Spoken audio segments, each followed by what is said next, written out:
What episodes of Whiskey Noobs you just have to listen to, tequila drinkers trying bourbon for the first time, and is bourbon still bourbon if it is finished in a used barrel? The age-old question that I've been getting tore up for on social media lately. What's up, guys? My name is Chris, and you're listening to the Whiskey Noobs podcast. And before we get to these awesome questions that you have sent in for this month, we do have a mystery whiskey tasting, which I will be doing here in just a moment. But before we get to that, I wanted to start off by addressing a review that the show got lately. I've never done this before. I've never addressed a review, but this is also the first noticeably bad review, I guess I would say. And I wanted to respond to it because I feel like it's important to address bad feedback. You can learn you learn more from bad feedback than you learn from good feedback. That's not to say go give me bad reviews. Please give me good reviews. But I got a review that said, there's a lot of inaccuracies in the show, and the show's addressed to noobs, and so the fact that it has inaccuracies is really bad because you're basically misleading new people who are new to the hobby. So, I want to start by saying, I fully apologize for any inaccuracies in the podcast, and usually I try to catch, anytime I say something wrong, I try to catch it and address it in a later episode. I have had before listeners actually email me and say, hey, I disagree with you here based on this. And I will respond sometimes and say it in the show. Hey, I noticed this. I had somebody tell me that I mentioned bourbon has to be aged in white oak, and it does not. That was just like, I was just saying the wrong thing. I was saying white oak without thinking about it, but bourbon just has to be aged in new oak barrels, charred new oak containers, actually, not even barrels. So I was saying charred white oak containers, and it's actually just any form of new oak. So somebody called me on that previously, and I tried to correct it because I do find it very important to be sure that I am giving you guys good information. So I apologize if there have been inaccuracies.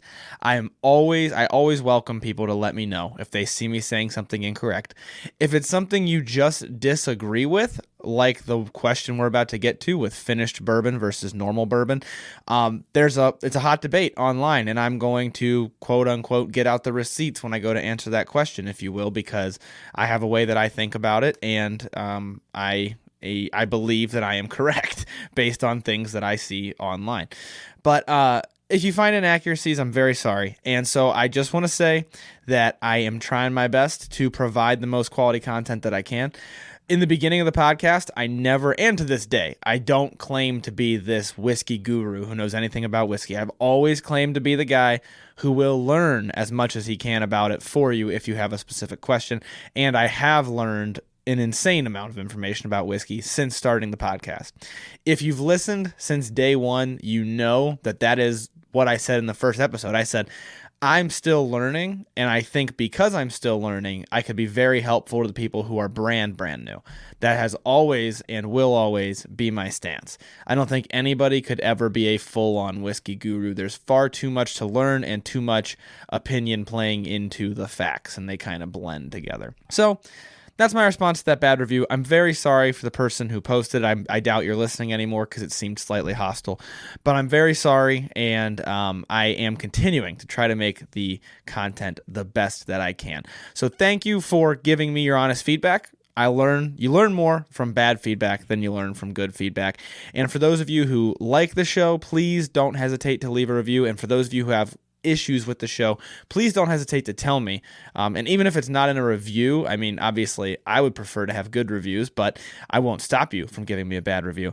But if you have something specific that you want to let me know about, feel free to email me, whiskeynoobspodcast@gmail.com.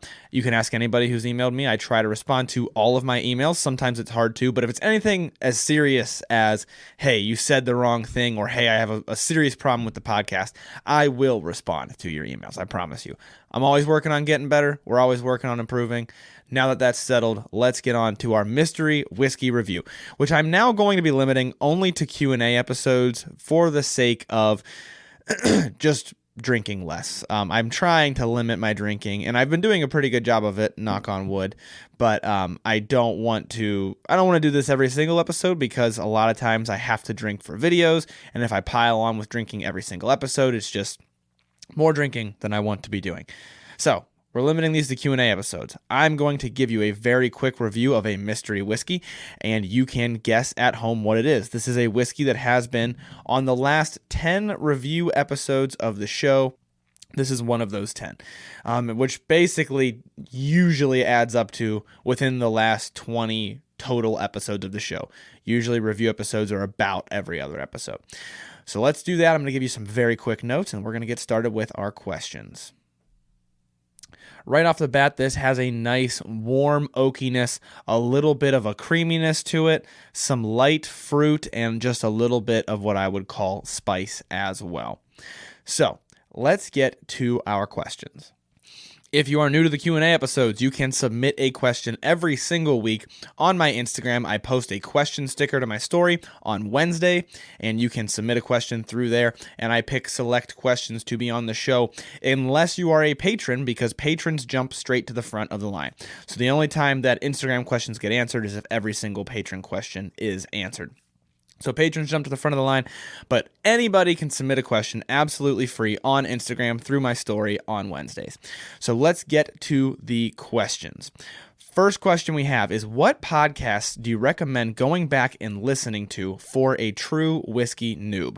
I love this question because I'm actually working on the next few episodes are really going to focus on getting back to the beginning of the podcast and recapping some of that stuff. That way, if people start at about episode 100, they can start where I have the better mics and I like to think the better hosting abilities. So I want to actually recap this for those who have started around the episode 100 mark. So let's talk about it. And I'm actually truly just going to scroll through and read off to you ones that I think are worth revisiting. Or visiting if you haven't visited them yet.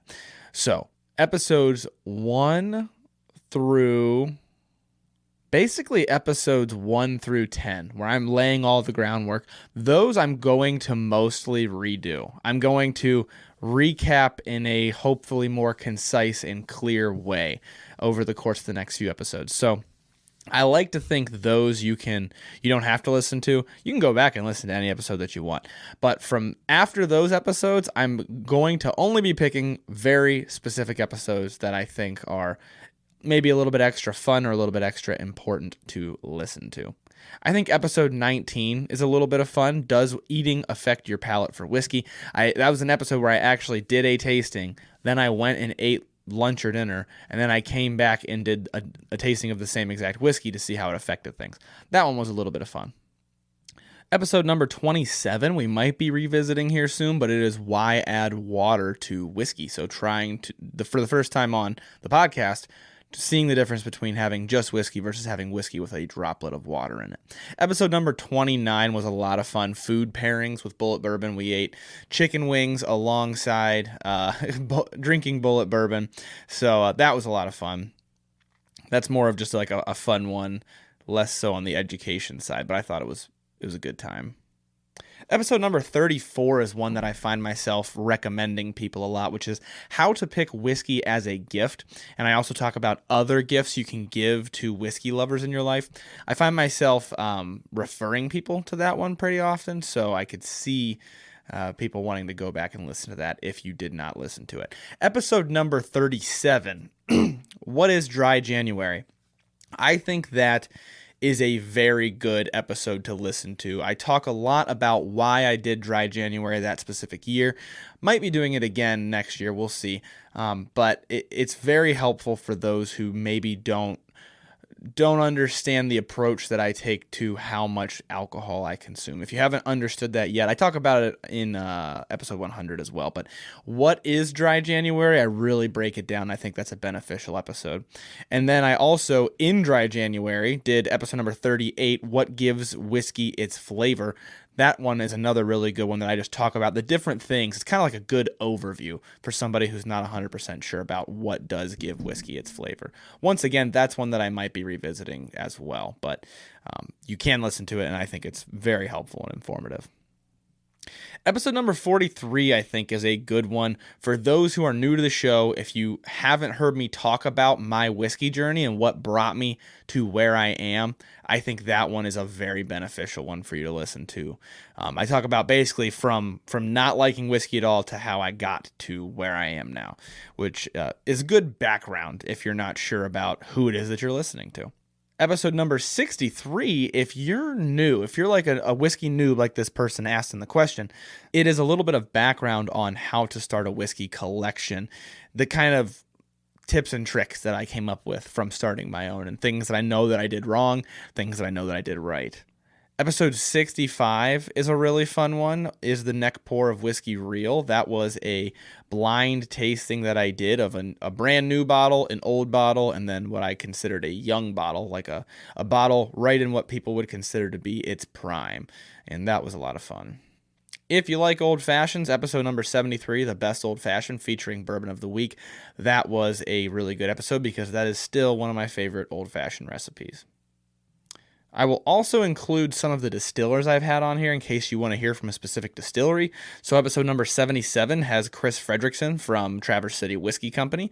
If you've heard of Traverse City Whiskey Company and you've wanted to hear from them, you probably will want to listen to that episode. That was really informative and a lot of fun. And then in episode 81, I had Daryl McNally from Limavady Irish Whiskey, who we had once again rather recently, but that was a lot about Limavady if you want to listen to that episode and learn about a pretty quickly up-and-coming Irish whiskey brand. I'm trying to skip them. Every episode just feels like my favorite. Every episode I'm like, oh, that was so much fun, but it's a hard thing to pick ones you specifically think people need to listen to. If you're new, then I think episode number 85 is a good one. Are whiskey notes real or bogus? It's a little bit more into that kind of objective versus subjective idea. Episode number 89 can be very helpful. I talk about the labeling of a bottle of bourbon and the different terms you're going to see on it, which I think is incredibly helpful, especially for the newer folks who don't know quite as much about how to read a bourbon label. And then episode number 93 is a good one because we try, to this day, my favorite whiskey palate cleanser.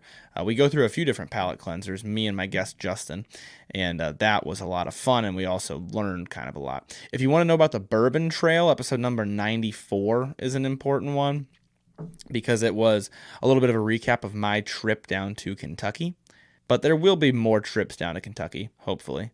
So no need to fear there. For another distiller, episode number 99, I had Jeff Duckhorn and Lauren Patz from Redwood Empire, if you'd like to hear a bit more from that distillery.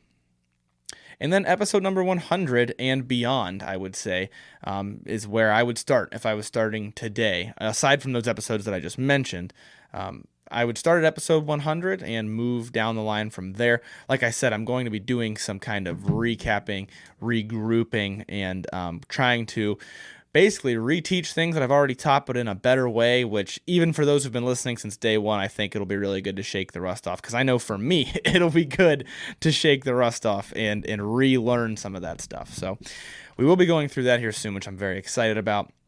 But that is my very long answer to the question, which episodes do I think you should go back and listen to, assuming you started at episode 100. Moving down the line here, we've got, as a tequila drinker, what should I start with for bourbon? ? Redwood Empire? So, I would say that when I did my tequila and mezcal tasting with the Agave Social Club, the theme that I recognized was this sour fruit, herbal note, along with, I think I mentioned it in the episode, it was almost like the smell of new plastic. And not in like a terrible way either. But what that reminded me of, you mentioned Redwood Empire, ironically enough, it reminds me of Redwood Empire's Emerald Giant. That is what it reminded me the most of. But in general, Emerald Giant is a rye. In general, I think ryes might be a little bit more welcoming than bourbons. But if you want to specifically get into bourbon, I shouldn't say more welcoming, because typically they're less welcoming. But if you specifically like tequila, I think it's closer to tequila than bourbon is, unless you're only ever drinking extra añejo, in which case maybe that bourbon oakiness is going to be good for you. But when it comes to bourbon, Honestly, I think anything. I think just try to get your feet wet because it's going to be pretty different from tequila. So I would recommend you try some ryes and then maybe move into like high rye bourbons. Maybe if bourbon's a little bit too spicy, a little bit too strong for you. I mean, tequila has a kick too, but if bourbon's a little bit too strong for you, maybe try some finished bourbons first. So bourbons that are finished in like port wine barrels or some other type of barrel. And those types of bourbons are going to have more sweetness to them. I know that tequila does have a kick to it, but it's also a lot of times weaker than bourbon. So then I guess the last thing I would say is you might want to start in the 80 proof range or whatever proof you're used to drinking your tequila as, because bourbons, a lot of times, barrel proof, cask strength, all the different ways of saying really strong whiskey is common in bourbon culture. So I'd probably recommend those few things. Start with ryes, preferably, in my opinion. I think those are the most relatable to tequila from that 5 tequila tasting that I did. That's a limited view, but those are the most similar to tequila for me. Start with a rye. If you go to bourbons, maybe high rye bourbons, and just be ready for it to taste super different, and stick down into the lower proof range or whatever proof range you're used to. Maybe finished bourbons, although those are going to be pretty different from tequila as well. So they'll be different, but I think that they're the most welcoming for people who are new to bourbon. Moving on to the next question. Does the color of bourbon necessarily dictate quality? And they also asked higher proof, etc. This is an important question because it's almost, I don't want to say a myth. It is, if you wanted to tell a lie, you would want that lie to run very close to the truth. And people have often said that, darker bourbon or better looking color, darker color is better bourbon. And I'm not saying they're purposefully lying. I think it is one of those things that just emerges from culture. But I do think it runs so close to the truth that it becomes, everybody believes it. Everybody wants to say, the darker the bourbon, the better it is. Everybody wants to say that. And I don't think that's the truth. It's not the truth. Objectively speaking, it's not the truth, because you could have a very dark bourbon that is gross and has a terrible mash bill, was aged terribly, and just ended up bad. That can absolutely happen. It could have just been a bad batch. It could have been a bad barrel if it's a single barrel. You can just get bad whiskeys, regardless of what they look like.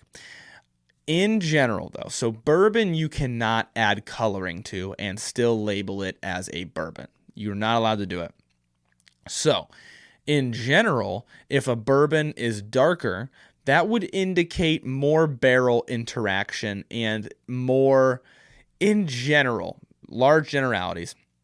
A lot of times it'll indicate more of a flavor and more of like a barrel presence in it. Because either it was not aged super long, but it interacted with the barrel a lot, like large temperature swings, soaking that whiskey into the barrel, and then when it cools down, pushing that whiskey back out into the whiskey, and then gets hot again, goes back into the barrel. Those sort of barrel interactions. Or it means it's just older because it's darker, so it spent more time in a barrel. And a lot of times, once again, not a rule, but a lot of times older whiskeys can tend to taste better. After a certain point, I think bourbons start to taste worse on average. But a lot of times, in general, older stuff people like to say it tastes better. It also sometimes tastes worse, but it is more expensive because it took longer to make, and they make it more expensive. Then people think that means it's better, but it's not. That's a tangent, though. The other thing that it might indicate is that the bourbon is not cut very much. So maybe it's not cut at all with water. What I mean by uncut, you're seeing uncut be on labels a lot more often lately. Same thing as cask strength, same thing as barrel proof. They're not putting any water into it when they go to bottle it, which means it comes out of the barrel, gets filtered or whatever, and goes into the bottle. They're not mixing in water in order to water it down, which, unless it has one of those designations, your whiskey is being cut with some amount of water, and that makes it a little bit lighter. So if it's darker, then that might mean that it's not cut with as much water, but you can figure that out a lot quicker by seeing if it says barrel proof, cask strength, barrel strength, uncut, any of those words. So that could also be an indication.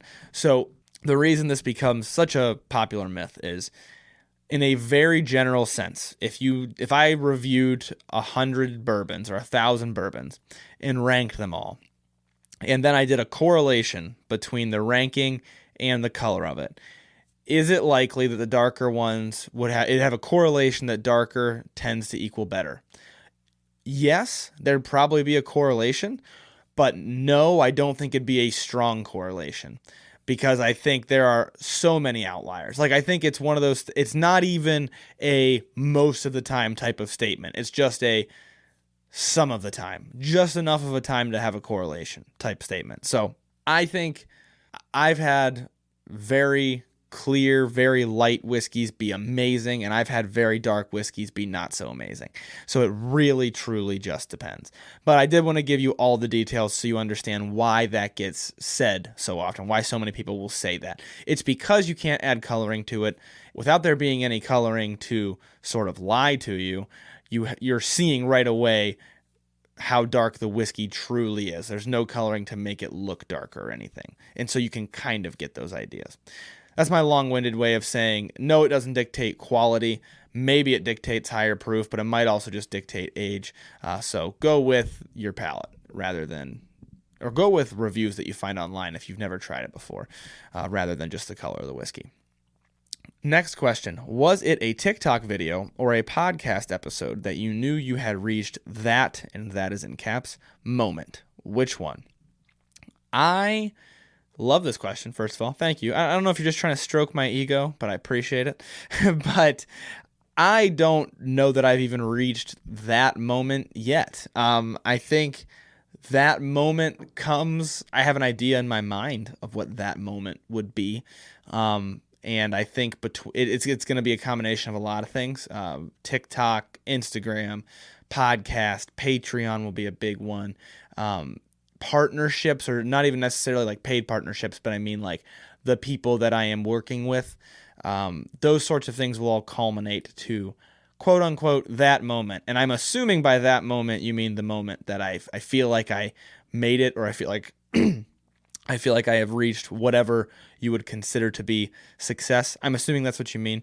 But I don't know if I'll ever feel like I reached that moment. I don't know if anybody ever does. It's more of like you keep saying you're going to get to this next thing, and then the goalposts move. But I do have an idea for what I would consider to be that moment. I have some pretty specific goals that I'm trying to reach that I can't tell anybody about yet, but you'll hear about them when and if they happen, because they are goals that involve bringing you guys more stuff that I want to, more content, more things that I want to create for you. Working on it. We'll see. But I guess to answer your question, when did I know I had reached that moment? The closest I've had to a that moment so far has been, I had like 2 or 3 Instagram reels just absolutely take off. Let's start at the beginning, actually. I'll never forget this. Way back when the podcast probably had 100, less than 100, probably 50 weekly listeners. We're talking very beginning. And I started up the TikTok to try to get a little bit of free advertisement out of TikTok. I had one video suddenly start blowing up. I will never forget it. We were sitting at the dinner table, my wife and I. We were sitting at the dinner table in our apartment that we no longer live at, and I think she saw it first. She logged in, saw my TikTok, and said, "Oh my gosh, your TikTok has..." And the funny thing is, it was probably like 150 or 200 likes or something like that. But if you've ever tried to make it on TikTok, then you know that the first few videos, however many videos it is, you're getting, 5 likes, you're getting 6 likes.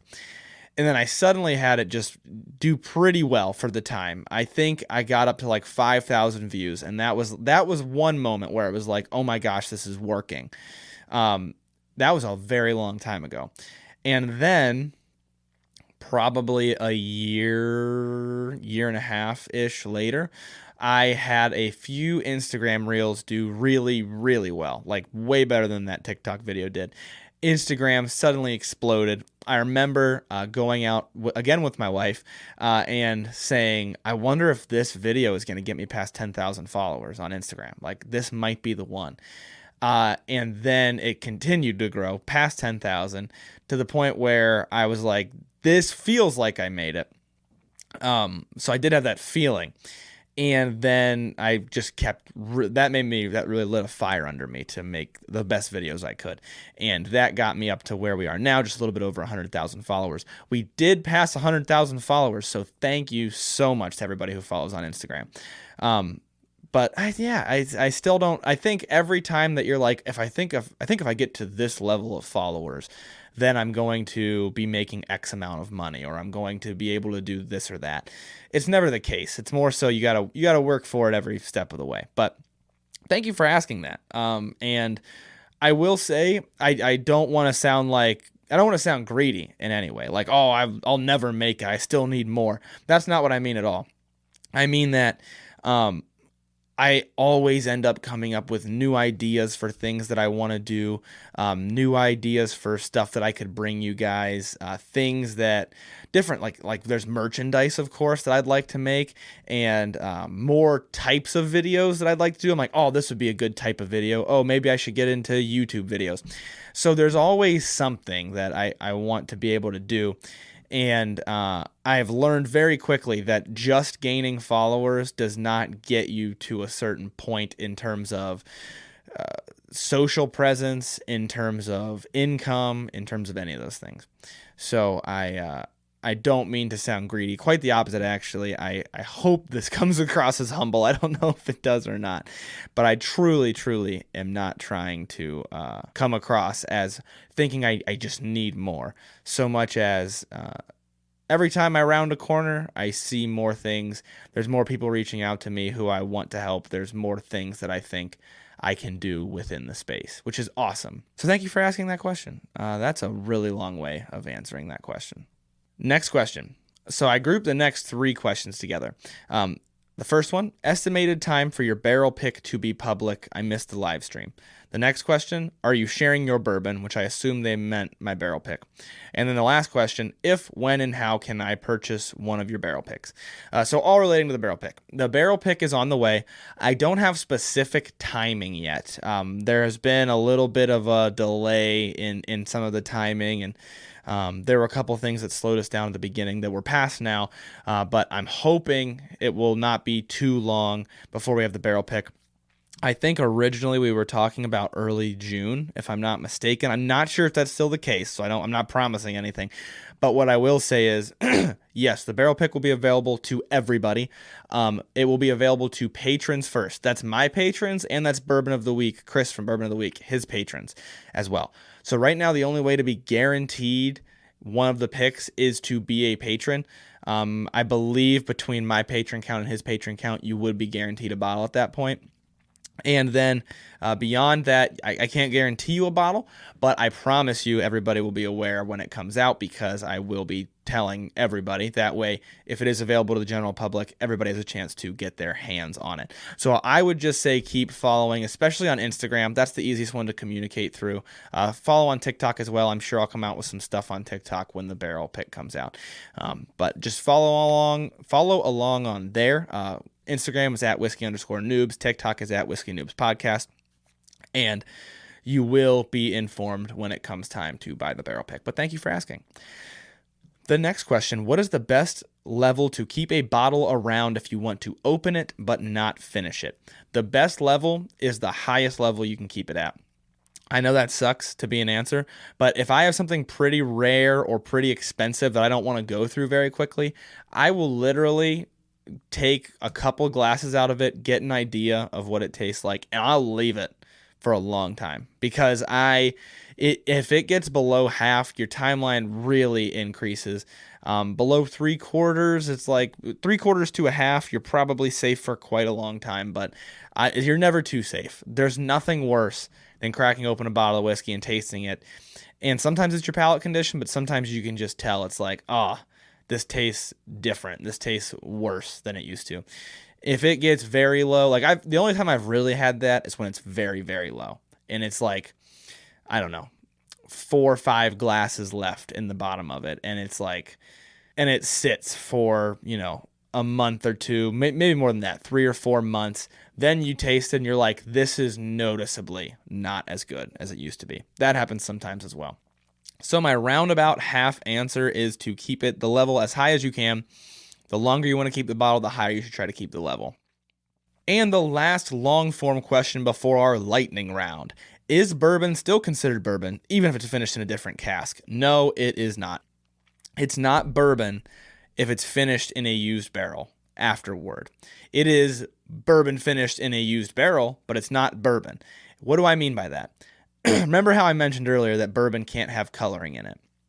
If you put coloring in a bourbon, you could call it bourbon with coloring in it, because that's what it is. It's bourbon with coloring in it, which means that sentence, bourbon with coloring in it, describes a thing that is not bourbon.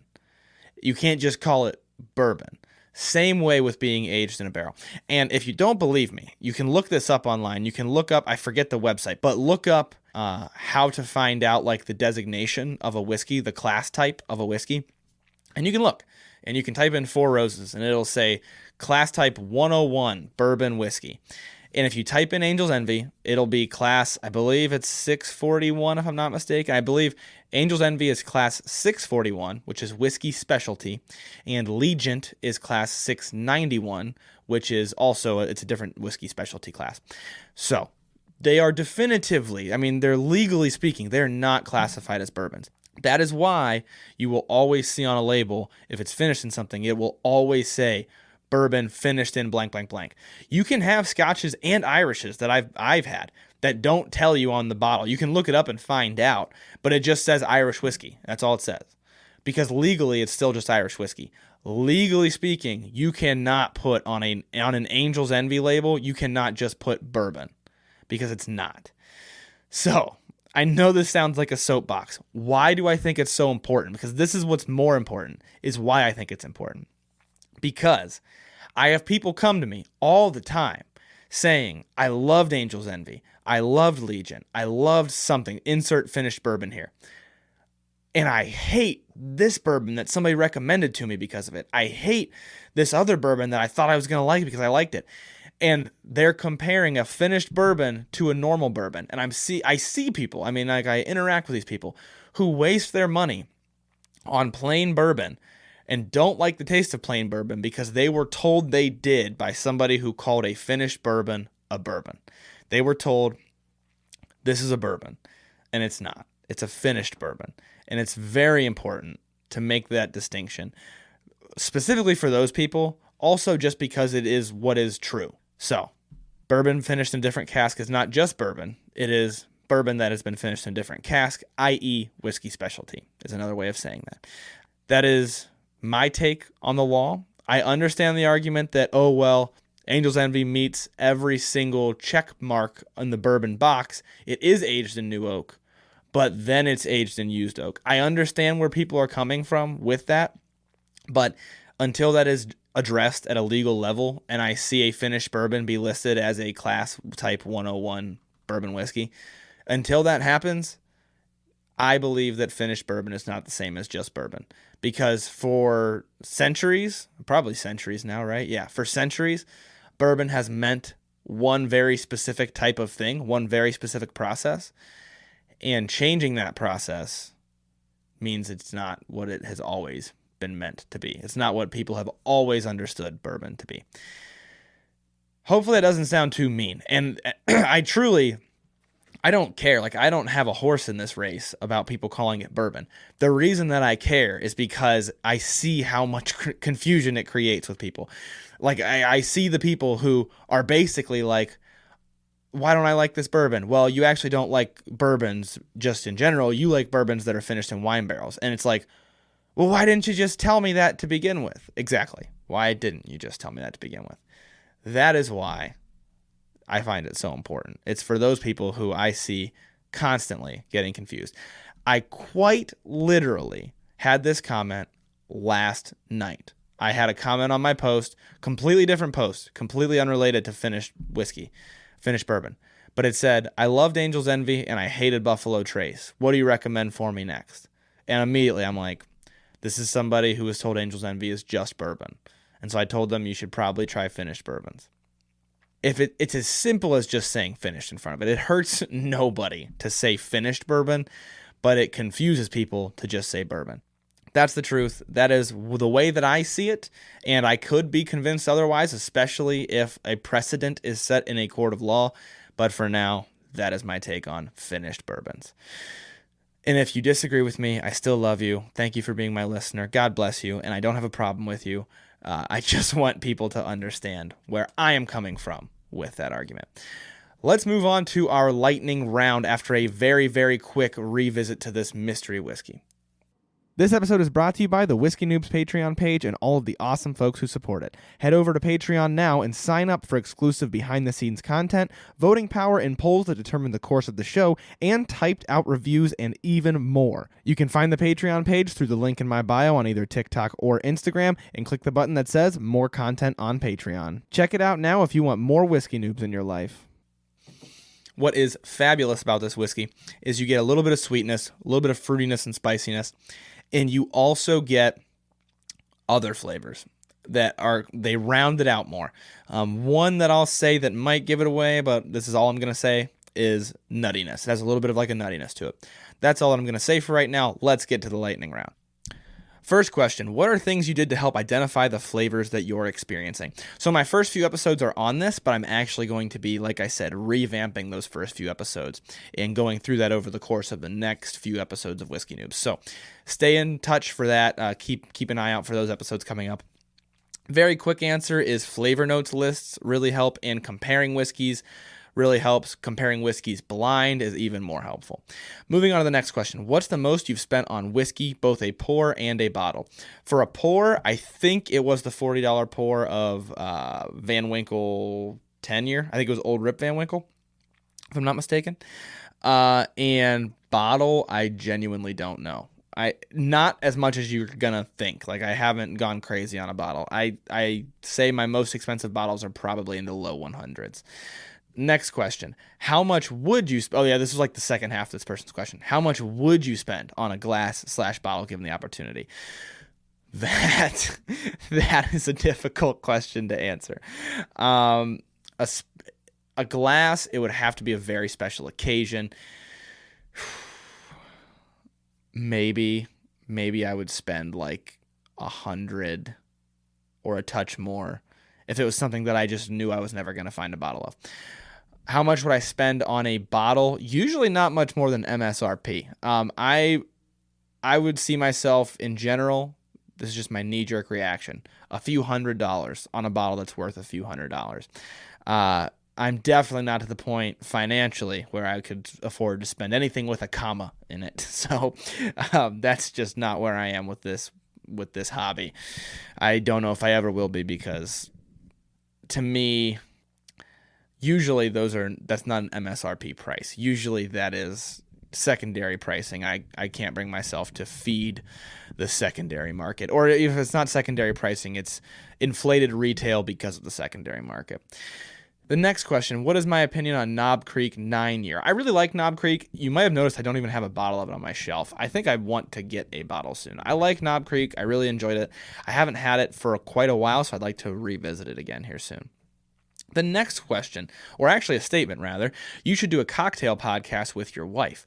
That sounds like it would be a lot of fun. I don't know if you mean an episode or like a whole podcast, but that would be a lot of fun. I would really enjoy that. But here's the thing.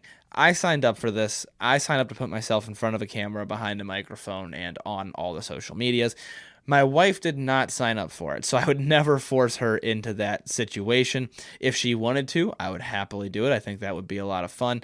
But this is not something that I would ever force anybody to do, because it is a weird thing to get comfortable doing. If you've listened to my first few episodes, you certainly can tell that it's a weird thing to get comfortable doing. So that's the reason that we are redoing a few of those first episodes, or at least the concepts behind them.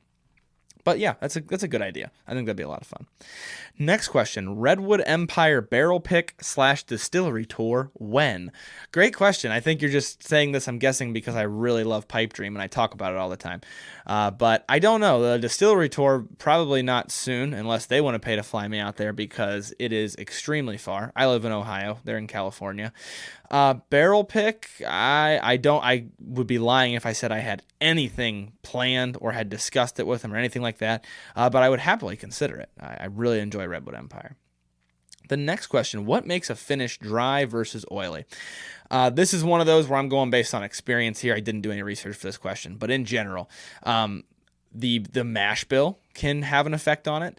The aging can have an effect on it, and the amount of like tannin in it can give it the tannic flavor that people associate with dryness. That's an interaction with the barrel.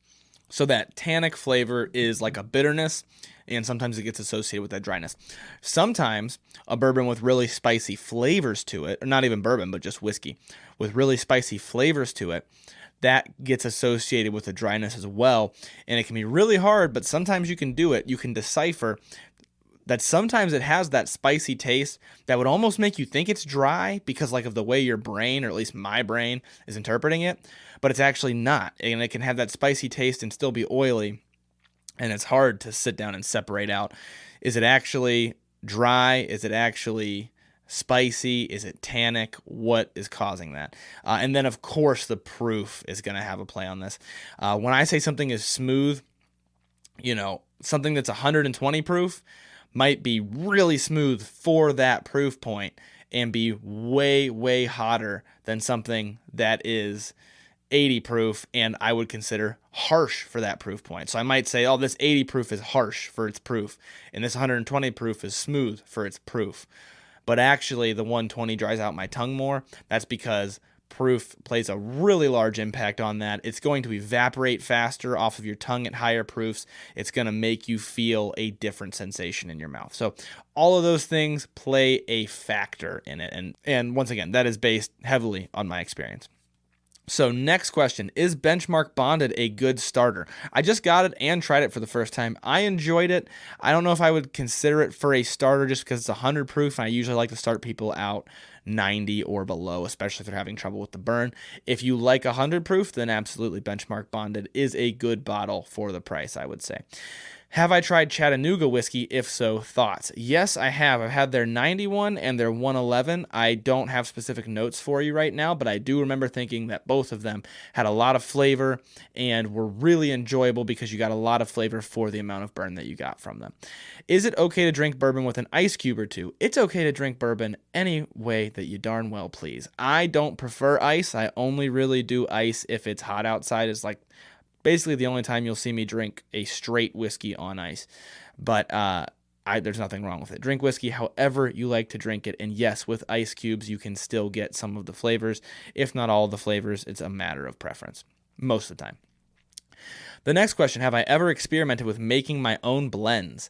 Yeah, I actually really enjoy doing that, and I have some ideas with how I might incorporate that into the content here soon, so just keep an eye out for that. That's all that I'm going to say about that. But what they mean by that is blending different whiskeys together to see how they taste, and yes, I do enjoy doing that on occasion.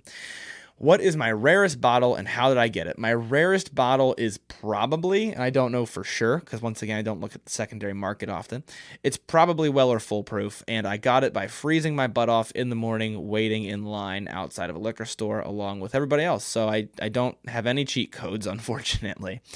The next question, what's my thought on the Barrel Infinite bottle? It is a cool idea. Well, the person said it's a cool idea. What are my thoughts on it? Well, for those of you who don't know, first of all, the Infinite Bottle, actually Infinite Barrel project, is a project that Barrel Craft Spirits is doing where they have basically an infinity barrel, or like a really large infinity barrel, and they blend together all kinds of different blends, and they put them all in there, and they treat it like an infinity bottle.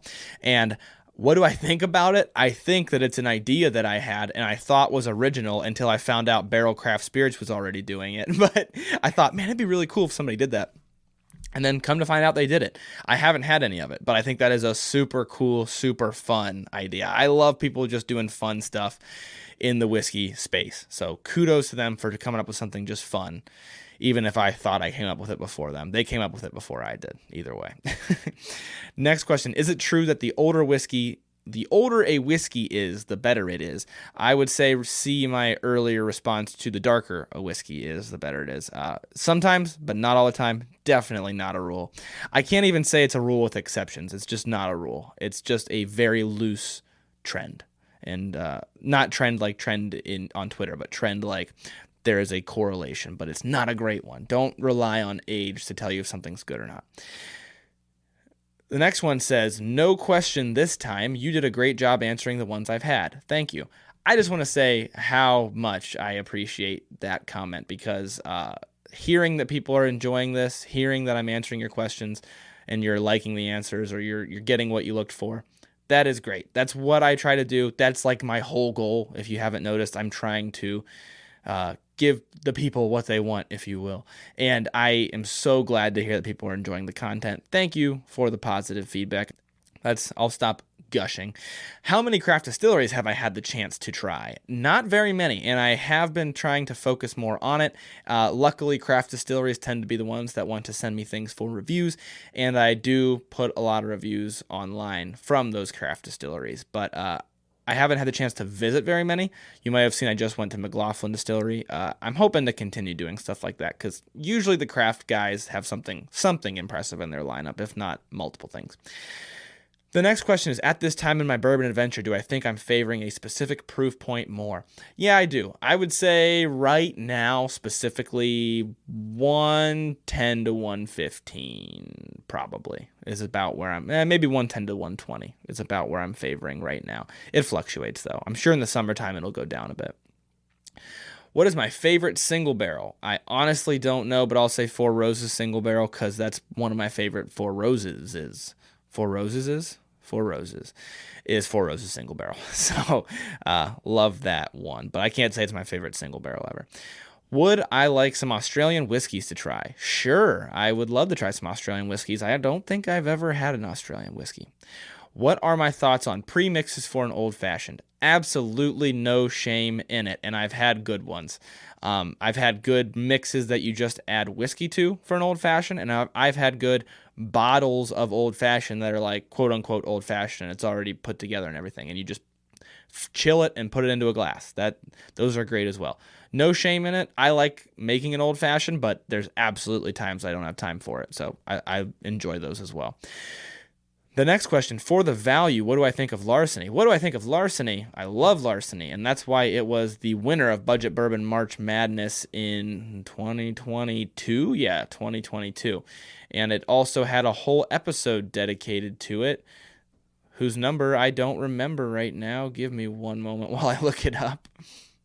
Episode number 52 of the Whiskey Noobs podcast, I do a full review of Larceny. So I think it's great. I think it's very smooth. If you want something more exciting and more spicy, you might not like it too much, but it's very good. The next question, have I tried Black Bush whiskey? Yes, I have. I'm assuming you're referring to Bushmill's Black Bush, in which case, yes, I absolutely have. I really enjoy it for the price. It's not very expensive. I want to say it's in the low 30s, if not exactly $30. And I did a full review in episode number 46, the oldest distillery featuring Bushmill's Black Bush. The next question, how did I decide on Blue Note and how did I hear about them? So Blue Note is the brand for my barrel pick, and we decided on it. Actually, it was mostly, I don't want to say mostly, but it was the idea of Chris from Bourbon of the Week that I'm working with on it. And he said, how do you feel about Blue Note? And I said, let's do it, because how I heard about Blue Note is from you guys, from my listeners and my followers commenting, hey, you got to try Blue Note, you got to try Blue Note. And I never got the chance to. And I was like, well, I know everybody loves it, or everybody that I've talked to loves it. And I'd love the chance to try it. And how cool would it be for my first barrel pick to be that? So that is how we landed on Blue Note. The next question, Apple or Android? I am team Android for my day-to-day, but I do have a very old iPhone that I use for recording my other videos so I don't clog up my day-to-day phone's memory. The old iPhone is not hooked up to anything other than Wi-Fi, if you're wondering. I don't pay two phone bills for this, but hook up to Wi-Fi and take videos with it. I despise using it. Just a matter of personal preference, not saying one is better than the other. I just don't like the interface of iPhones, but I use it because typically they mesh better with softwares like TikTok and Instagram. They fix all their bugs for iPhone before they fix it for Android. So that is why I use an iPhone for those things. But day to day, definitely Android.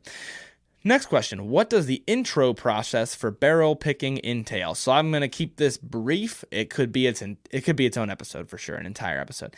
But you need a retailer to agree to sell it on your behalf, and you need a distiller that will sell it to said retailer. And at the end of the day, when you're picking it, you're almost like a promoter because, like, legally, I can't sell a barrel of whiskey. That's not what barrel picking is, at least for me, since I don't have a permit to sell whiskey. But a lot of times you have a retailer who buys it and legally sells it to people, and you do the picking portion of it. You do the picking out of what barrel it is. And so that is how it is working for Blue Note, and that is probably how it's going to work for future barrel picks that I am working on, or at least working on getting that process lined up. And the last, but certainly not least, question. This one's a fun one. What is my go-to dive bar drink? And as much as I love pulling out complex flavor notes and enjoying getting my nose down in a glass of whiskey, I'd be lying if I didn't say, if I'm hanging out with friends, not really thinking about what I'm drinking, I will easily drink a Jack and Coke or a Jack and Diet Coke. Though Jack and Diet Coke, Jack and Ginger Ale. If it's a dive bar, I'm thinking it's got to be mostly mixed drinks. And maybe my favorite that I've had from a college bar was called a Kentucky Dirty, not Derby, but Dirty. And it had amaretto in it and I think Pepsi, I want to say. So it was like whiskey, amaretto, Pepsi. I think maybe ginger ale too. It was weird, but it was good. So yeah, I'm not as snobbish as people like to think. I just like to enjoy whiskey. That is the last question. So thank you so much to everybody who submitted a question. Once again, you can do that on Instagram every Wednesday through the sticker on my story. And you can jump to the front of the line by joining the Patreon. Lastly, let's round this out with this mystery whiskey review. This can help you with blind tastings and with associating certain notes with certain types of whiskey. So if you can't guess specifically what I'm tasting, I recommend you at least try to guess the type of whiskey, the category of whiskey. Is it a bourbon? Is it a finished bourbon? Notice what I did there. Just try to at least guess the category of it, something like that. And I think it can be helpful. If it's not helpful, it's at least fun. Let me taste this one more time, and we will get out of here. All right. I am not ashamed to say I am in love with this whiskey. It's so good. So you get spiciness, I think, probably leads the charge for me, at least right now. And oakiness, it's got barrel characteristic to it.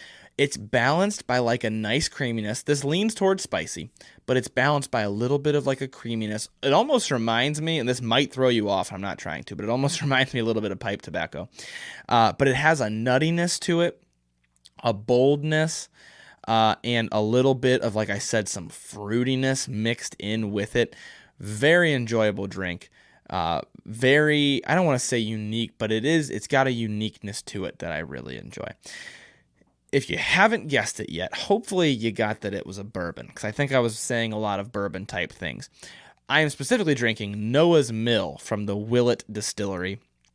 I really like Noah's Mill. I think I got it for $70. This is a $70 bottle all day long, if not more. I like it a lot. It's hard to find in Ohio. I don't even know you definitely can't find it on a shelf. I think you can get it if you go to an allocation day, but I don't think it happens very often. So hard to find for me.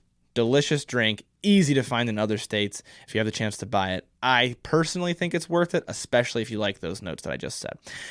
So I could praise Noah's Mill all day long, and I could answer your guys' questions all day long, but unfortunately, that's all we've got for this month. So I will see you guys next month for more questions, but before then, like I said, keep an eye out for those episodes where we're really diving back into our roots and relearning a lot of stuff that will be a lot of fun, I think, to go over. Thank you guys all for listening. One last thing is just don't forget to rate the show, review the show, share the show with friends, whatever it is that you can do. I appreciate the heck out of all of that support, you guys. Thank you so much for listening. I will leave you guys with learn to drink, drink to learn. Thank you guys for listening to another episode of Whiskey Noobs. If you need more Whiskey Noobs content in your life, make sure you check out our Patreon page in the show notes. And if you like the show, please make sure to leave a 5-star rating or review. It only takes a couple of minutes and they're way more helpful than people realize. If you want to do tastings alongside the show, make sure you join the email list by sending an email to whiskeynoobspodcast@gmail.com with a subject line that says email list. You'll receive monthly emails with a list of the whiskeys that will be featured throughout the month so that you can buy them ahead of time. You can also find more Whiskey Noobs content on Instagram at whiskey_noobs and on TikTok at Whiskey Noobs Podcast. Once again, thank you guys for listening. The Whiskey Noobs Podcast does not support underage or otherwise irresponsible consumption of alcohol.